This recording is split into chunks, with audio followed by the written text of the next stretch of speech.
Yeah. Do you? Yeah, I reckon when it came, it's like that. Right.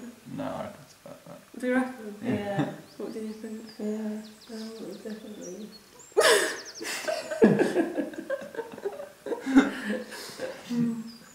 Is yours? Hopefully, yeah. In what ways? Yeah, outwards. Not inwards. Not inwards, no.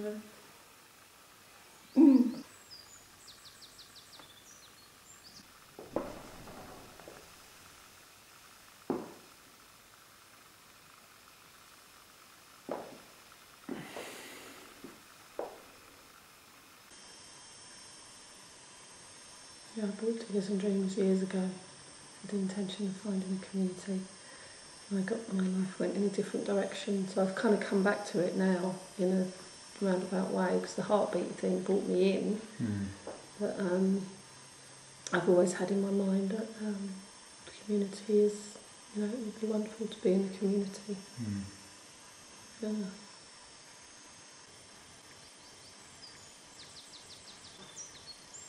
Yeah, I got as far as buying and doing some research on and asking people, and I identified a couple of places around the world, places I'd like to go to. I went to, where did I go? Spain or somewhere, Spain, and talked to a few people, like on holiday, and just talked to a few people about communities they'd been to. Yeah, I can't even remember. I think it was to do with a sense of making a better world and being able to, I felt, do that. I still do feel that being with people is and working together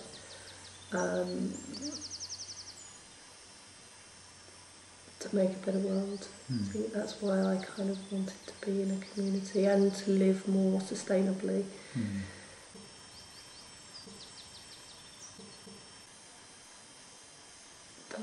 I feel asks me to look inside myself on a more deep level and profound level. So it's a lovely opportunity, really.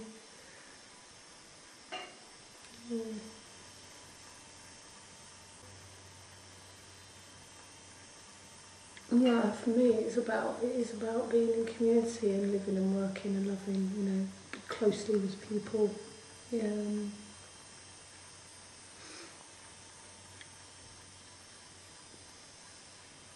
You can't be stuck in. I can't be stuck in any story or any pattern that doesn't work. It isn't. If there's any sort of pattern that isn't focused or based on love.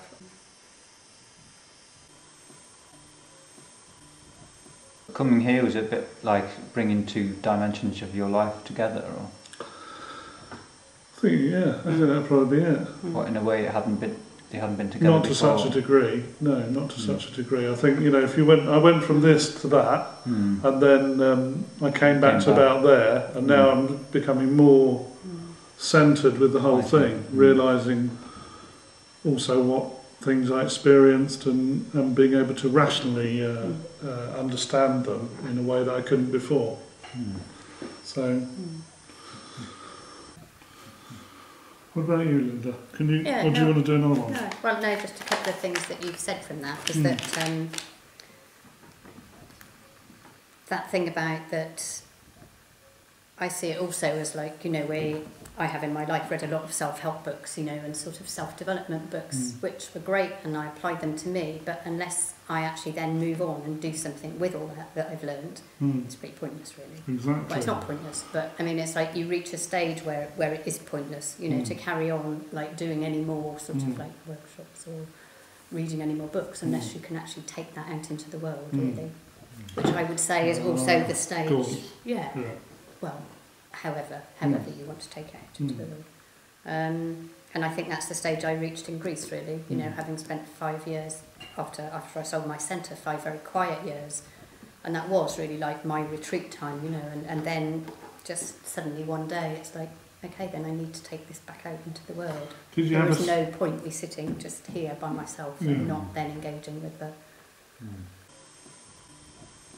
Did you have a sense of regrouping? Or what, during those years, you mean? No, now. No. Coming here to Gaunts, or... Not quite the right word. Coming home. Yeah, I said that to you in my application letter. That's exactly how I felt. You know, I did try out quite a few communities, and like during the summer gathering and during my trial week, that's exactly what I felt. I felt like I'd come home. You know, and it's interesting whatever that might mean, but it's exactly what I said. And we talked about it before. That it's it's sort of like a coming home. It's like the space I'm meant to be in for however long. It's where I'm meant to be, you know, and whatever that entails, probably for my own personal growth still, and for people I meet, the interactions I have, you know, whatever. I have no preconception as to what I'm meant to be doing here, but I just know it's where I'm meant to be.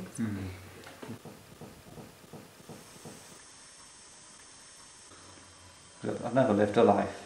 Before coming here, I've never lived a life where I've felt so kind of emotionally engaged with where I'm living, and rather than trying to think it through too much and think, you know, what am I heading for, or it just feels right. That's the thing. That's it's that self-monitoring. How do I feel? And I think if you're living in an open partnership community or whatever, then you're talking about those things, and so there shouldn't be this pent-up anger or problems within you, because you should have been able to say, actually, I'm not happy, I need to do this, there's something wrong here. And that's what we try and encourage.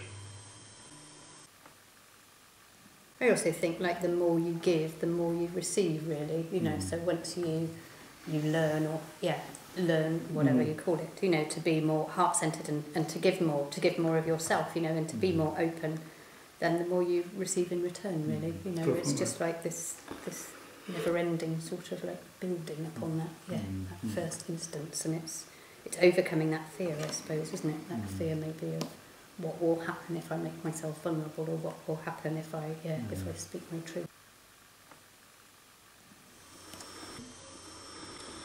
Sometimes I relate to coming here a bit like, do you know when you go to a country which might be called like a non-Western culture, and it often people's kind of expectations of public service, you have to change it in order to, like trains running off time, people just have a total different expectation. It's not as kind of, people would call it less professional, but you seem to get something, or my experience is that you seem to get something from those kind of cultures which doesn't exist in a more kind of formal culture, and that I often make that association with coming here, and you have to kind of make quite a big adjustment in consciousness, and then once you do that, you can kind of get the most out of being here.